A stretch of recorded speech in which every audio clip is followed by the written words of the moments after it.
जय श्री राधे कृष्ण। आप सभी का आपके अपने YouTube channel VK Mishra present में बहुत बहुत स्वागत है। आइए आज आप सब जानेंगे वर्ष 2025 में सावन शिवरात्रि का व्रत कब धारण किया जाएगा, इस दिन पूजन का क्या समय होगा, चार प्रहर पूजन का निशिता काल मुहूर्त क्या होगा, इस दिन क्या करना चाहिए। तो आइए जानते हैं इन सबों के बारे में। आप सभी भक्तों को सावन शिवरात्रि की ढेर सारी शुभकामनाएं। आप सभी के जीवन में भगवान शिव जी की कृपा से आप सभी को सभी प्रकार के सुख तथा समृद्धि की प्राप्ति हो। हिंदू धर्म में श्रावण महीने का बड़ा ही विशेष महत्व माना गया है। श्रावण के महीने में प्रत्येक दिन का अपना विशेष महत्व है। वहीं पे श्रावण मास कृष्ण पक्ष की चतुर्दशी का विशेष महत्व माना गया है। इस दिन सावन शिवरात्रि का व्रत धारण किया जाता है।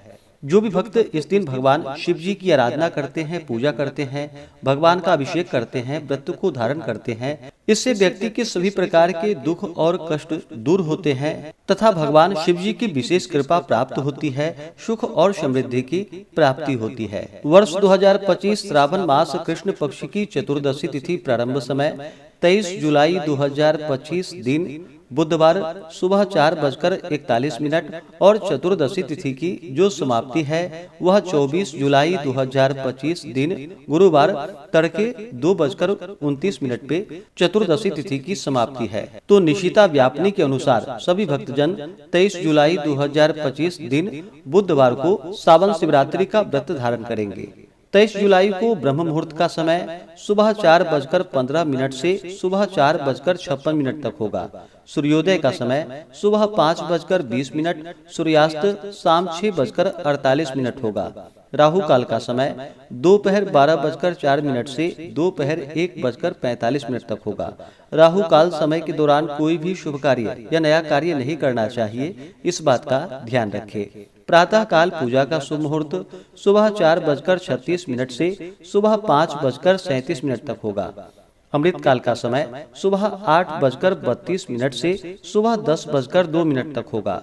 विजय मुहूर्त का समय दोपहर 2:44 से दोपहर 3:39 तक होगा। गोधूली मुहूर्त का समय शाम 7:17 से शाम 7:38 तक होगा।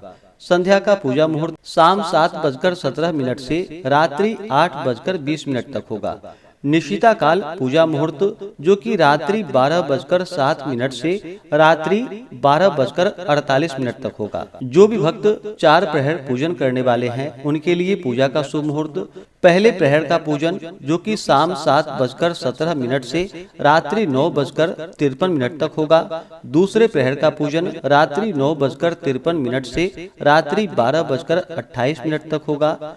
तीसरे प्रहर का पूजन रात्रि 12:28 से रात्रि 3:03 तक होगा।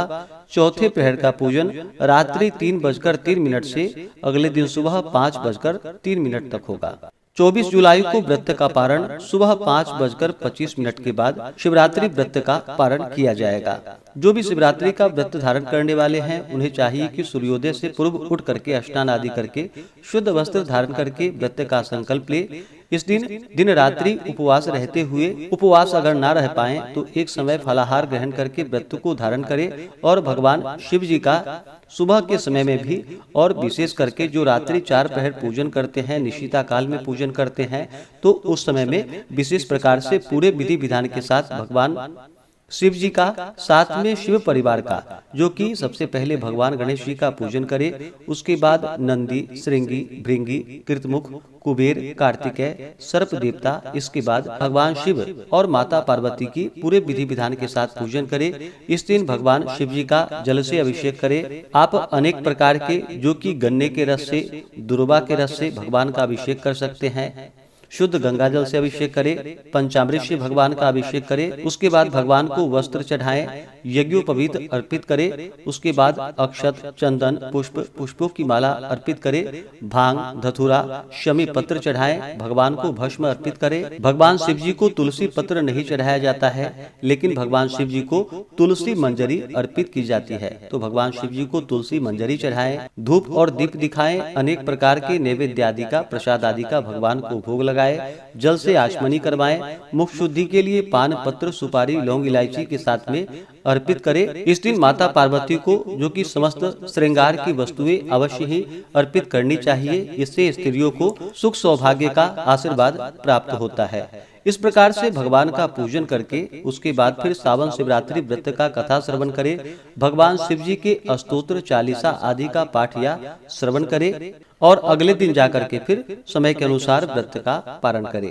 जो भी व्रती है व्रत के दौरान शुद्ध और सात्विकता का पालन करना चाहिए, ब्रह्मचर्य का पालन करना चाहिए, तामसिक वस्तुओं का, नशीले पदार्थों का सेवन बिल्कुल भी नहीं करना चाहिए। इस दिन ओम नमः शिवाय या श्री उमा महेश्वराभ्याम नमः इन मंत्रों का जप करना चाहिए। इससे भगवान शिव जी अपने भक्तों पर अति प्रसन्न होते हैं और अपना कृपा प्रदान करते हैं। तो आशा करता हूँ कि यह जानकारी आपको अच्छा लगा हो। इसी प्रकार से ज्ञानवर्धक जानकारियाँ प्राप्त करते रहने के लिए, व्रत पूजा के बारे में जानने के लिए, कथा को सुनने के लिए चैनल पे अगर आप पहली बार आए हैं तो चैनल को लाल बटन दबा करके सब्सक्राइब करें, साथ में बेल आइकन घंटी को दबाएं ताकि आने वाली वीडियो का नोटिफिकेशन आपको समय से मिलता रहे। वीडियो को लाइक करें, शेयर करें। सुखी रहें और स्वस्थ रहें। जय श्री राधे कृष्ण। धन्यवाद।